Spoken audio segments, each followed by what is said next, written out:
Welcome to Drinks and Discussions True Crime. I am your host, Tiffany, and I'm here with my co-host, Autumn, and we have a special guest, Big Jake, from Drinks and Discussions gaming channel.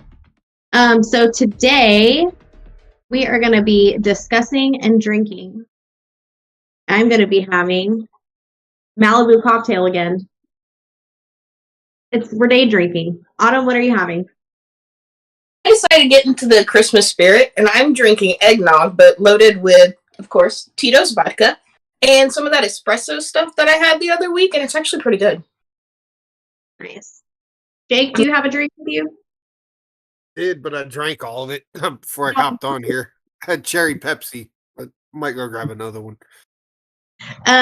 Well, today we are doing something a little bit different. We are live, so there's no editing for this. You're going to see all of the crazy antics, and we are going to be discussing. Well, today we are doing something a little bit different. I am Vanessa Guillen. That is, I mean, it's a case that I think that everyone has heard of because it was so widely publicized. But I think that it's kind of sad because the reason that the Netflix special is titled "I Am Vanessa Guillen" is because there were so many women and even men who were in the military who said, "I'm Vanessa. Like, this happened to me too. This is crazy." So let's get into it. Autumn, you watched the special. What was your thoughts on just her murder, let's say, just how that all happened? The murder was kind of disturbing, first and foremost. The way she was killed, what happened afterwards, the fact that people even saw the guy struggling with like a box, but like no one said anything about it. So the murder was pretty, kind of suspicious and shocking in its own right. What was really shocking to me was everything that happened before the murder and what led up to her finally being discovered. Yeah, so EcuSearch, that is the organization that finds missing people. They said that it was one of the most elaborate, crime, burial scenes that they have seen, because they took a lot of time trying to dispose of the evidence and dispose of her body. Jake, are you familiar with this story? What do you know about Vanessa? You really haven't heard a whole lot about it. Well, we're going to tell you about it. I'm willing to learn. I like learning. Let's hear it. Vanessa Guillen was 20 years old, and her parents were immigrants to the U.S. from Mexico. Her parents actually weren't citizens yet. They were working on their citizenship, but their daughter decided that she wanted to join the army. In Mexican culture, when somebody, if you have a little girl, you're definitely not expecting her to go and join the army, but that's just the type of person that she was. And her family did support her, but her mom was super worried about her going off and doing this. And then one day, she tells her mom, hey, there's people being sexually harassed and assaulted here at Fort Hood in Killeen. So her mom thought, well, that's terrible. You need to tell someone. But she didn't tell her mom that she was one of the people who was being assaulted. So that was kind of the beginning of all of this whole thing that happens later. But I guess it's a problem in the military that people are raped or harassed or something will happen to them if they don't do what their superiors want them to do, which might be something like having a threesome or whatever. So were you aware that was a problem in the military? I didn't just say in the military either. Yeah, I've heard things about sexual assault among women in the military and it being covered up a lot. Yeah. And I've heard that there are women in the military that are trying to make it a thing where if it happens, don't keep quiet about it, say something, even if it's like a commanding officer or something, they need to be held accountable for that. Exactly. Yeah. So that's the bill that they're trying to pass will make it so that somebody who's a private or whatever can bypass their superior officer and tell someone else that they're being sexually harassed because, like in Vanessa's case, her superior officer was one of the people who was sexually harassing her. Right. Like in the military, there's military police and then we have civilian police. If there's like a case that happens, the military handles all of it.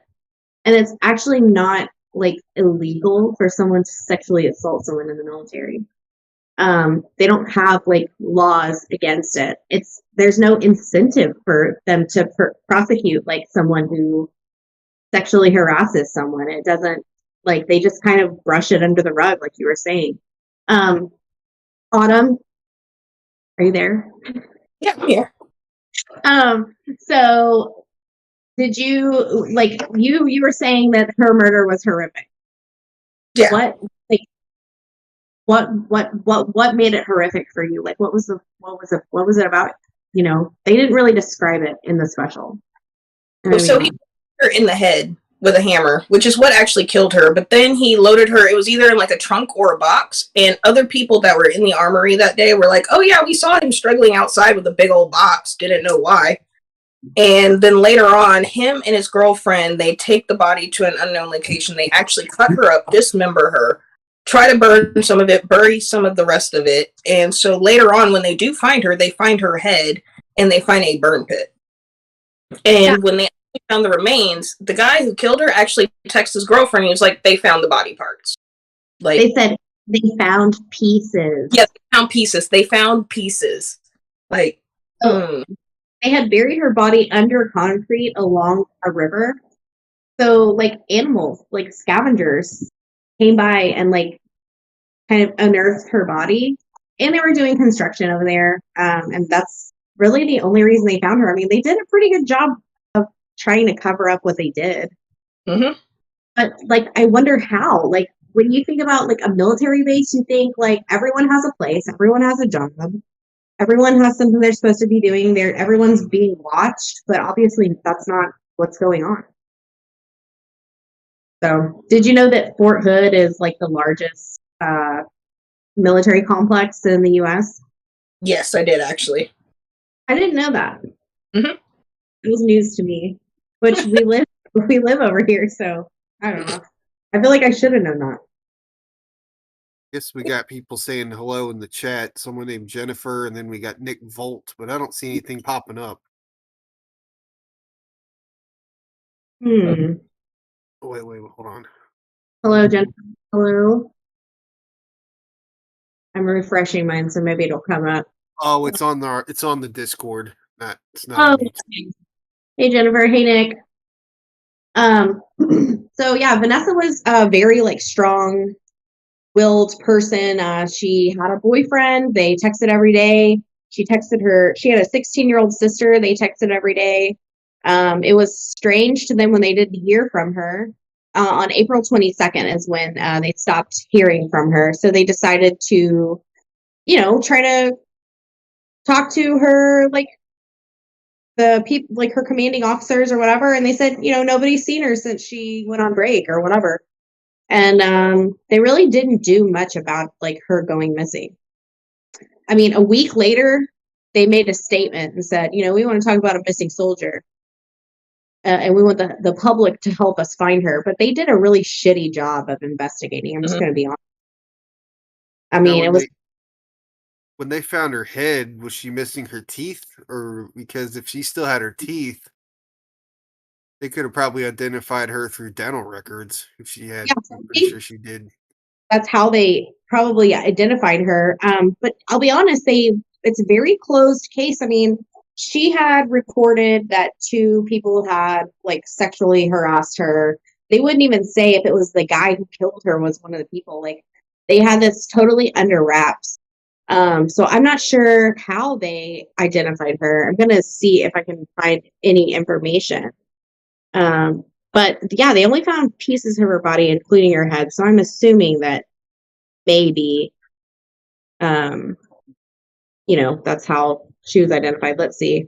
They did find her hair as well, so they could have done DNA testing on that. Yeah, they probably did like a DNA test. Yeah.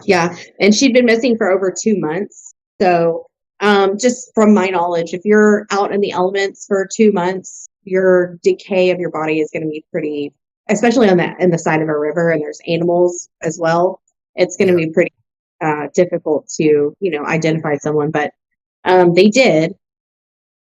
And the people who found her was obviously, like I said, they were doing some construction over there, but the people who had found her was a private organization hired by her family. So that's what kind of pissed her family off, was like the police didn't do jack shit about it, you know? So, Autumn, I know you were working when you were watching that documentary. Did you make it to the end? I kind of got towards the end. I didn't get the whole thing done because I had to kind of stop for a little bit. Yeah, so Doesn't surprise me that if she told, I don't know the story, so I'm kind of just going off hunches here. If she told people that she was assaulted, of course it went on record, but it doesn't surprise me that police would have swept it under the rug and well, didn't do much about investigating it. They're probably like, "Oh, she just made it up. It was a he said she said kind of deal," right. and she probably was killed by something else. She probably got drunk and did something stupid. Which is what also sucks, and what's also really shitty is because even outside of the military, that's typically what happens to women. They complain to superiors, they complain to HR about you're being harassed, this is happening, that's happening, and it falls on deaf ears until someone comes up dead. Like, it's sad. It's the same thing at like colleges and stuff like that. Like you could, Mhm. I know it's a little off topic, but I know a lot. I know some happens at colleges. Like they'll tell campus security, and they'll be like, "Well, you should go to the police and file a report." And it's like it's either they're embarrassed, they're too scared, or they're afraid of repercussions. It's kind Yeah, of the same situation in the military. yeah, and I think in this instance that they just didn't know how to handle it, so they were just like, maybe if we ignore it, it'll go away. But they didn't know that Vanessa's family was not the type of people to ignore it. They were Yeah, they were picketing outside. They were yelling, "Where is my sister? Find Vanessa. Where is she?" When they finally did find her, the guy who killed her was in custody of the military police because he had violated COVID rules. mm, So they had this guy in custody. They know that they have suspicion of murder because, like Autumn said, they had interviewed his girlfriend, and the girlfriend said, "Yeah, he may have killed someone." And the text messages might be on his phone of us talking about her body parts being found, which is, he gave them consent to search his cell phone. They had him in freaking custody, and they let him go. They let him go, and he eliminated himself. So there was no justice at all.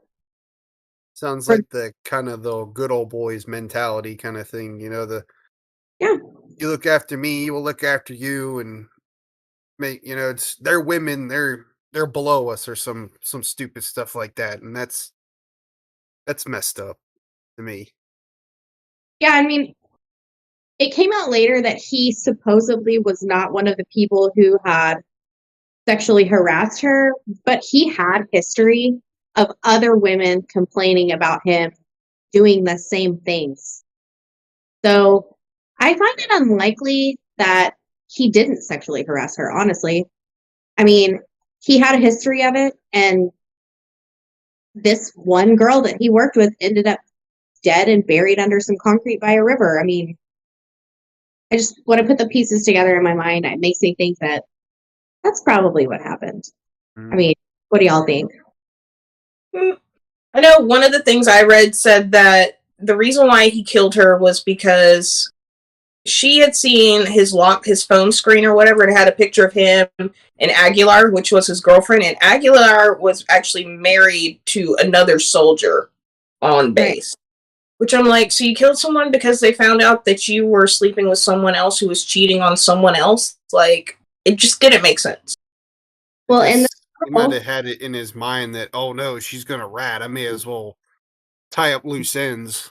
maybe, and we never will get like an actual answer. We can only speculate. But that girl helped him dispose of the body. I mean, she was part of this too. But I will say that she did that girl Cecily Aguilar. She said that the police did not read her Miranda rights. Yeah, so they tried to throw out her entire testimony. Yeah. Mm-hmm. Oh yeah, if you're not read your Miranda rights, you're no good. Yeah, It still was indicted of 11 counts relating to the death of her. So she was still indicted, but I mean, it was the military police who failed once again. They failed Vanessa. And there was the lawyer who took on her case to try to, to help them charge someone and to also help them with their bill that later they tried to put in action. She took on the case pro bono. She was ex-military. She was like, hell yeah, I'm going to take this. I'm going to help y'all out. And even in Texas, they did pass an act. Okay.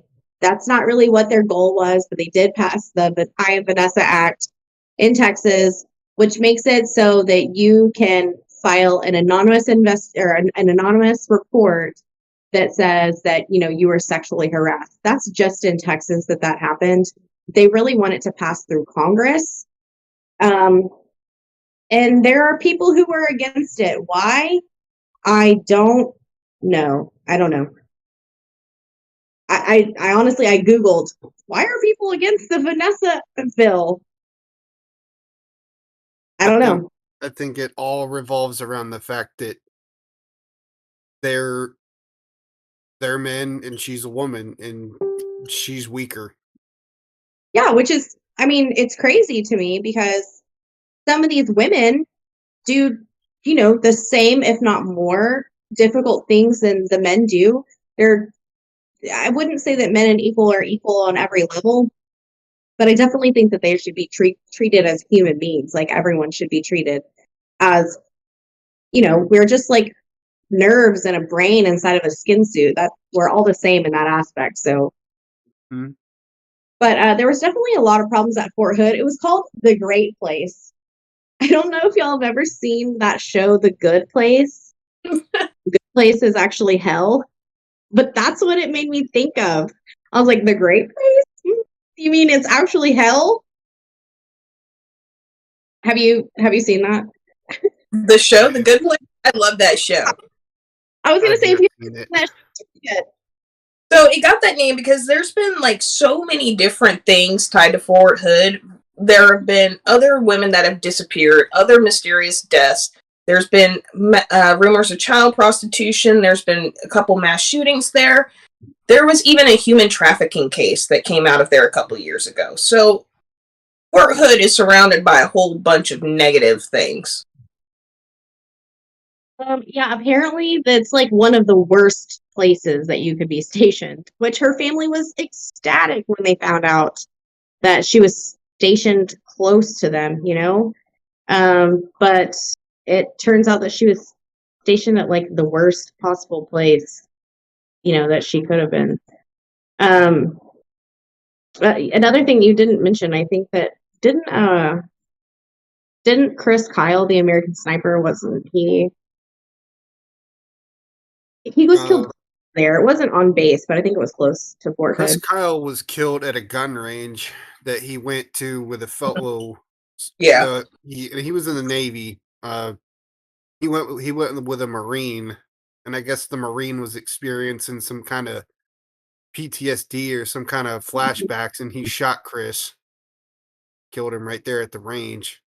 Yeah, I think the gun range though was it was on property that was close to Fort Hood. That's why I was thinking of it. They were both veterans. They weren't active military, but yeah, it made me think of all the horrible things that happened over there. Yeah, Chris Kyle was sometimes resorted to killing women and children, even though he didn't want to. But he had to do what he had to do to stop the threat. Yeah. I read that he was a generally good person. He obviously didn't want to do that, and it's tragic that his life was taken by another person who also suffered kind of the same things that he did. But with Vanessa, she was an arms repair person. So, you know, she didn't actually go out and like fight and do stuff, but she like repaired weapons, repaired guns, and things like that. But yeah, they're still trying. Like, I think it failed this year in Congress, but they're going to have to go next year and try to pass this bill all over again through Congress. But I don't think they'll ever stop. I mean, her sister was 16 years old when this happened, and her sister was very persistent. I mean, she's like the voice of her entire family. I was really impressed, like her maturity. Autumn. That's good. It's good. It's something to fight for. It's definitely something that needs to be brought attention within the military. Oh yeah, definitely. I mean, I'm shocked that not everyone's on board with this. And that means every branch: the Marines, the Navy, the Army, the Air Force, everywhere. Yeah, exactly. Yeah, definitely. Autumn, what did you think about her sister? Oh no, her sister was amazing. I loved it. The fact that it motivated her to go to where she is now. I believe she's studying law. If I saw the documentary correctly. Like it's just amazing. Yeah, she was. I was really impressed by her, and I think she is definitely going to go far in her life. And just even with her walking in those heels, and she was like, "My feet are hurting so bad, but my sister bought me these shoes, so I'm going to do it." She'll power through anything from shoes to court cases. She's down for whatever. But if she feels like she's gonna be her sister's voice, then that's commendable. That's really good. She was the youngest sister. She has two older sisters. Well, I say she has two older sisters. Vanessa was her older sister, and then they both had another sister as well, who was like their second mom. Their mom, she did not speak English very well, but I will say that whenever she did speak to the public, it was very powerful.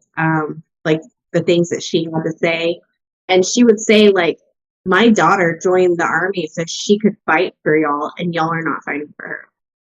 So it was really sad to me that basically they found no justice, no peace, and they're still fighting to this day for, you know, some kind of protection for the, you know, the soldiers that are fighting for us, you know. Oh, we've got girls for XYZ, my private photo here free. I know, saying get off the stage. Oh my god. But I don't know. I think it's on the Discord. Oh. Definitely. Oh no, it's on my, it just showed up on my YouTube too. Well, I think the YouTube comments on our screen is from Discord. But David the Gnome, he said you look like Rasputin. He says I look like Rasputin. I don't know how I look like Rasputin. I don't get it. I don't know. I think you look like Goth Jesus, maybe. But yeah, so that's basically the tale of Vanessa Guillen, and I really do hope that there's some kind of reform that comes from this, because I mean, so many things have been swept under the rug. This is the one thing to like bring it all to light, you know. So I hope there is some kind of reform, because people who are serving their country deserve some kind of protection. Absolutely. And you know, it's rare, but there are probably men, and we know men don't say anything, and I know a lot of people don't believe this. Men do, probably in the military, or probably say a parole officer who's a woman, do suffer from kind of sexual abuse. Oh, definitely. I definitely think you're right. And it's like I said, it's rare, and men don't talk about it, but it's there. So I would say this, but I'm rooting for women most of all, because you know, it happens a lot, and you know, they do say things, and like I said earlier, it just gets forgotten about, or it just gets swept under the rug, and that's not fair. Yeah, Especially when one good thing that from all of this is that they did start doing that. It started that I Am Vanessa Guillen movement. where men and women were coming forward and starting to tell their tales of things that have happened to them. Yeah. It's just sad that it took the loss of her life, a traumatic loss of life, for some kind of change to happen. But I'm glad that those people aren't going to be silenced anymore, and it'll be less of a stigma because of her, less of a stigma for people to talk out about it. And I hope, I pray that no other family has to go through something like this, because, they had to fight for them to even investigate why their daughter was missing. This was before they even knew she had passed away. So, they got no answers. Yeah, that's tragic. That's terrible. You have to find out your little girl's dead before they even found her. Yep, and the people who actually informed them was not the military; it was Texas EquiSearch. So even the private organization they hired to find their daughter is who found her, and not the organization who was responsible for her, because I feel like the military has responsibility for Vanessa because she was on duty when this happened. Yep. They do. But I'm very thankful for y'all for joining us on our first live. Next weekend, I don't know what we're doing next weekend. It's going to be Thanksgiving. It's going to be crazy. We're all going to be fat and happy and probably sleeping, like hibernating the whole weekend. But me and Autumn would like to, we have a case that we want to talk about that involves cooking, and it's a family affair. So I think that'll be what we talk about next week. I think it's perfect for the season. So just give me details on whatever it is. I'll do some research. That way I'm a little more into it, because I didn't really understand what the story of this particular woman here. That's why I was kind of speculating. We watched the I Am Vanessa Guillen special on Netflix, and we just wanted to basically talk about the actual Netflix special information. But for this next one, we're going to go back to our old format and just talk about the case. I'll definitely let you know. I'll send you a little message in a little bit and tell you what the case it'll be. I think it's perfect for Thanksgiving, I think. Yeah, that's game. Awesome. So we thank y'all so much for your patience and us not being able to post on Saturday. I hope that you watched the suffering that there was yesterday with the Pocky One Chip Challenge. And we'll see you this weekend to talk to you about a very fun and delicious family affair. I don't know why I said fun. Disturbing, delicious family affair that we're going to be talking about. So thank you all for tuning in, and bye, guys.